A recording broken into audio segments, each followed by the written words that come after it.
Welcome back. Now, the Human Sciences Research Council has held a closed workshop with a number of other organizations looking at monitoring and responding to political violence in the country. I'm told the workshop was aimed at sharing key stakeholder input, hate that phrase, but it's important, to deepen our understanding of the nature and extent of political violence and possibly begin identifying evidence-based intervention to reduce the prevalence, risk and lethal nature of violence in the lead-up to the 2019 elections. So what was all this about? Joining us, Professor Swart, Research Director at the Human Sciences Research Council. Professor, a very warm welcome to you and thank you. What don't we understand about violence then? The purpose was to deepen an understanding. What don't we understand? Oh, that's an interesting question. I think we still don't quite understand what causes it. We have ideas around that, and we still don't fully understand how to prevent it, because if we did, we would probably have a better, have better statistics. We know that South Africa is among the highest in the world now, political violence-wise. What enabling environment then allows us to have this virtual ignorance about what the problem is, given that it's endemic in South Africa and it's been with us a long time, hasn't it? That's the word, endemic. We had, as a keynote speaker this morning, Professor William Gumede, who spoke about violence in its broadest sense, about colonialism, slavery, apartheid, about how, our entire history, in a sense, made us violent, and it manifests on so many levels. So it's not surprising that we have political violence, but still, we really need to prioritize this as an urgent... Is there a greater intensity, do you think, in the past couple of years than we've seen in the past, or maybe the curve is moving in the opposite No, direction? it is increasing. It's increasing all the time. And we know that in KZN it's particularly acute, but countrywide it's on the increase. And of course we are concerned with the upcoming elections. We are working with, I have to mention this, ISS, Gun Free South Africa, WITS, the institute called SWAP at WITS, as well as the South African Local Government Association. So it's 5 organizations working together, and we believe that it should really be a movement, become an even bigger movement, to really look at how to monitor, how to affect public sentiment around the issue, how to educate people on what to expect from their ward councillors, for example, how councillors should act, how politicians should act. Yes. Whether it be a demonstration of road rage on the way home tonight, yes. You and I will both see that, whether it's a political massacre somewhere, and everything in between. Surely it's become so entrenched in the South African psyche that it's almost impossible now to eradicate. Have we reached that point? Well, we hope it's not impossible, but you're right, that's the word, psyche. And what was interesting this morning is some of the speakers spoke about how, in South Africa, if you protest, it almost naturally starts evolving into a violent protest, which is not the case everywhere. That there's almost an expectation that protests will be violent and that you won't get action, that there won't be any action without violence. So we are thinking in quite a skewed way. And we need to, really prioritize this as, What about the heavy-handedness of police, for instance? You'll be well aware of this Tshwane University of Technology case where live ammunition was used. Are we just too trigger-happy in this country, whether it be as far as the law enforcement authorities are concerned or those on the receiving end? Yes, well, we had, Gun Free on board, but I'm more interested right now in the criminal justice aspects. And of course, we need the police to start cleaning up their act. We need greater accountability. What does that mean? What does that mean, cleaning up their act? What do they need to do? Well, they need better investigations. We know there's IPID, but it's not clear, how misconduct within the police is being handled, and, whether this will find its way, crimes within the police will find its way to the ordinary courts, which I think should be the case. I think that there needs to be deeper accountability within the police. And, our president made all these promises about how accountability will be on top of his agenda, this year. And we haven't really seen, forceful criminal law enforcement. Again, lack of will. I mean, accountability is something which is fairly difficult to force down one's throat.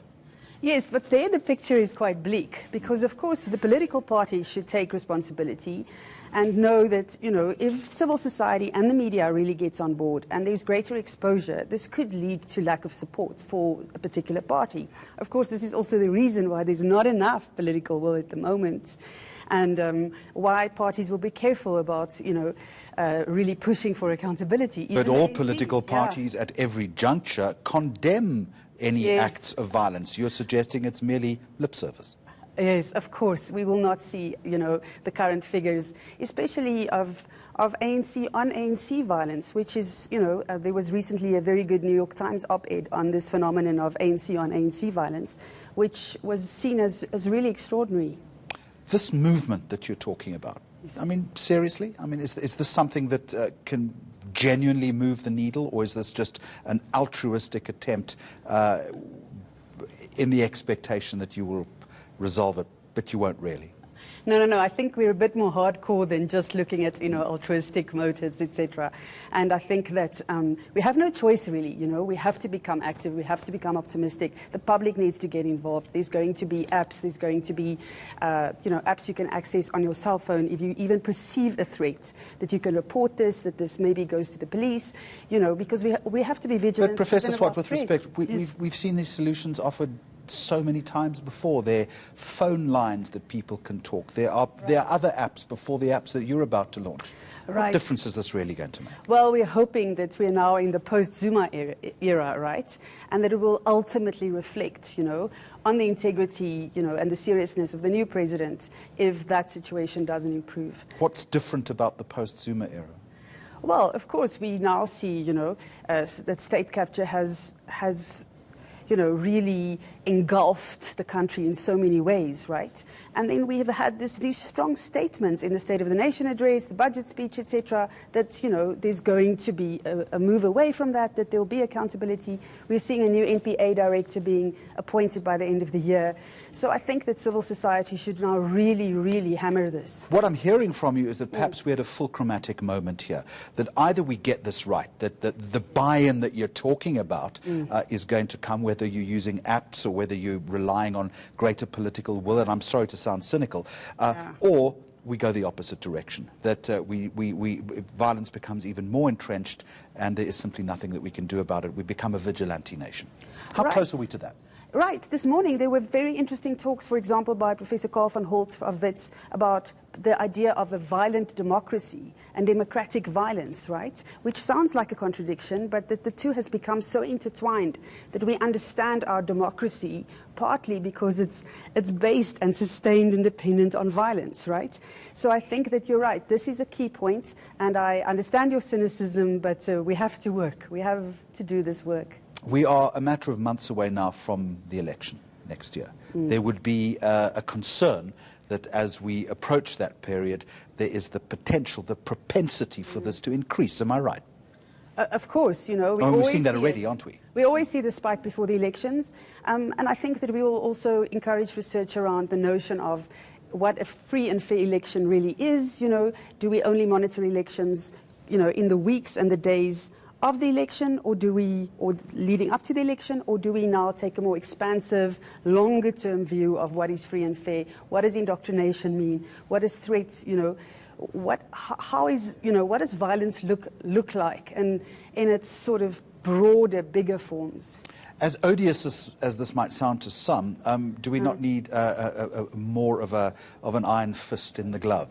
Do we not need to deploy the military, for instance? Do we not need to become a lot harder in fighting it? That we perhaps need to amplify the work that police is doing. That might be a way of bringing it down, or does that simply exacerbate the problem? No, I think we do need more arrests, right? We do need the police to have a heavier hand and, for the police to be clean, as I said before. And in some countries, they have enforced sentences. We don't have the death penalty here, but certainly stronger sentences, just the criminal justice system should stop turning a blind eye to this, because I think this to a large extent is happening. Plus the fact that we're in an economic crisis makes these sorts of forms of violence lucrative and attractive to people. It's a way, it's a way of earning a livelihood, and we really need to turn that around before it gets more out of control. The problem when you say we need a heavier hand is that police might argue then and say, well, we deployed that heavier hand at the Tshwane University of Technology by using live ammunition. No. That's a heavier hand, isn't it? Sorry, no. By no means live ammunition. Within the bounds of the Constitution, but there is much that can be done within the limits of the Constitution, constitutionally by the police, that is not being done. And accountability is not a priority. The kind of intelligence gathering, the kind of dissemination of important information also to the public, what it is the public can do, it's not happening, which must mean that it's not a political priority. Thank you very much indeed. Professor Mia Swart, Research Director at the HSRC, the Human Sciences Research Council.